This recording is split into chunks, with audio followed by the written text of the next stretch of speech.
Le Pacte mondial est une initiative qui a été lancée en l'an 2000 par les Nations unies, qui incite les entreprises de plus de 10 salariés à adopter une attitude responsable en matière de responsabilité sociale. Les entreprises qui signent l'initiative s'engagent à respecter 10 principes qui sont articulés autour de 4 piliers: le respect des droits de l'homme, le respect des normes internationales du travail, le respect en matière d'environnement et le droit à un environnement sain, et la lutte contre la corruption sous toutes ses formes. Les 2 premiers principes du Pacte mondial sont relatifs à la protection et au respect des droits de l'homme. Le deuxième principe porte plus sur le fait de ne pas être complice de violation des droits de l'homme. Les principes 3 à 6 sont relatifs au respect des normes internationales du travail. Ils concernent principalement le respect de la liberté syndicale, l'élimination de toute forme de travail forcé, l'élimination du travail des enfants et la non-discrimination sur le lieu de travail. Les principes 7 à 9 sont relatifs au droit à un environnement sain. On a notamment le principe 7 qui porte sur une approche de précaution, un principe de précaution en matière environnementale. Le principe 8 porte plus sur un principe de responsabilité et le principe 9 porte plus sur le développement de produits et services verts. Le principe 10 porte sur la lutte contre la corruption sous toutes ses formes, dans une acceptation assez large qui est plutôt relative à l'éthique des affaires dans son ensemble. Le Pacte mondial était déjà une norme de référence en matière de responsabilité sociale, mais c'était une norme de référence qui n'était pas opposable.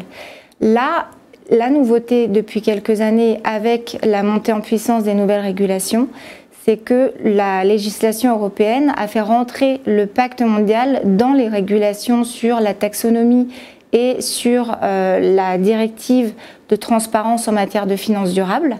Et donc, le Pacte mondial apparaît maintenant dans du droit dur, on qualifie de hard law, et devient opposable aux entreprises et aux investisseurs. Certains labels ISR, du type FNG ou LuxFlag, requièrent également l'application des principes du Pacte mondial.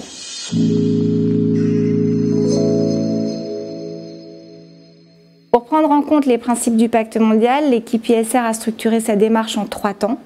On a d'abord établi une liste consolidée sur la base des informations que nous donnaient nos fournisseurs de données, MSCI et RepRisk, qui eux ont préétabli des listes d'émetteurs contrevenant au Pacte mondial. Nous avons consolidé ces informations et établi une liste de 64 émetteurs. Dans un deuxième temps, nous avons analysé toutes les controverses auxquelles faisaient face ces 64 émetteurs. Nous avons regardé la sévérité de la controverse en tenant compte de la gravité des enjeux, des parties prenantes impliquées, en tenant compte également des impacts pour l'entreprise, qu'ils soient réputationnels, financiers, opérationnels ou juridiques. Et nous avons également mené une analyse sur la réponse apportée par l'émetteur à chacune des controverses. L'idée était d'identifier les mesures correctrices en place, de voir si elles pouvaient être structurelles et de nature à éviter la reproduction du dommage. Enfin, nous avons mené une analyse consolidée au niveau de chaque émetteur en tenant compte du nombre de controverses sous revue et qui étaient en violation du Pacte mondial, et nous avons appliqué un arbre de décision qui tenait compte de la sévérité de la controverse, de la remédiation des entreprises pour chacune des controverses, et également nous avons pu parfois attribuer un malus de fréquence si ces controverses étaient vraiment graves et répétées dans le temps. L'idée de notre approche est d'avoir une vue à 360 degrés de la capacité de l'émetteur à gérer son risque de controverse, à gérer son risque de réputation et ce risque juridique. À l'issue de cette évaluation, 3 possibilités s'offraient à nous. Soit on considère que les entreprises contreviennent de façon manifeste au Pacte mondial et sont en violation donc, des 10 principes. Dans ce cas, elles sont exclues. Soit on considère qu'on a effectivement des controverses qui sont assez sérieuses, mais pour lesquelles l'entreprise prend beaucoup de mesures de remédiation, de mesures correctrices, et dans ces cas-là, on estime que l'entreprise est à risque, mais qu'elle gère son risque de controverse, donc on place l'entreprise sous watchlist. Soit on estime que les controverses ne sont pas suffisamment caractérisées ou graves pour qu'elles contreviennent au principe et on décide de les accepter dans nos portefeuilles. L'idée de la watchlist, c'est d'avertir nos gérants qu'il y a un risque potentiel, mais ça n'est pas d'exclure les émetteurs de notre liste. Seuls sont exclus les émetteurs qui ont vraiment des controverses caractérisées graves, de grande ampleur et structurelles qui font qu'elles sont vraiment à risque sur le respect des principes du pacte mondial.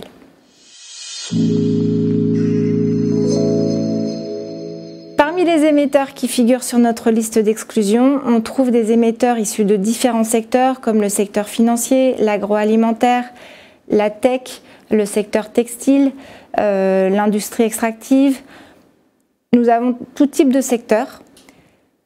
Sur les problématiques qui ont posé problème, nous trouvons des problématiques liées au travail des enfants, notamment dans le cas du secteur agroalimentaire. On a des cas de travail d'enfants dans les plantations de cacao. Dans le secteur de la tech, on a des problèmes de travail d'enfants dans des mines de cobalt. On a également dans le secteur financier des problématiques liées à de la corruption, à du blanchiment d'argent ou l'éthique des affaires. Et dans les secteurs extractifs ou dans les secteurs chimiques, on peut avoir des cas de pollution environnementale de grande ampleur ou des catastrophes environnementales. Pour les entreprises qui figurent sur notre liste d'exclusion ou sur la watchlist et qui figurent dans nos grosses positions, nous avons entrepris une démarche d'engagement. Cette démarche consiste à récolter le plus d'informations possible, à dialoguer, à sensibiliser les entreprises sur notre démarche et également à échanger et à récolter un maximum d'informations, notamment sur les mesures correctrices qui sont mises en place par les entreprises pour faire face à ces controverses ou à ces problématiques qui parfois sont des problématiques sectorielles et même locales auxquelles elles sont confrontées.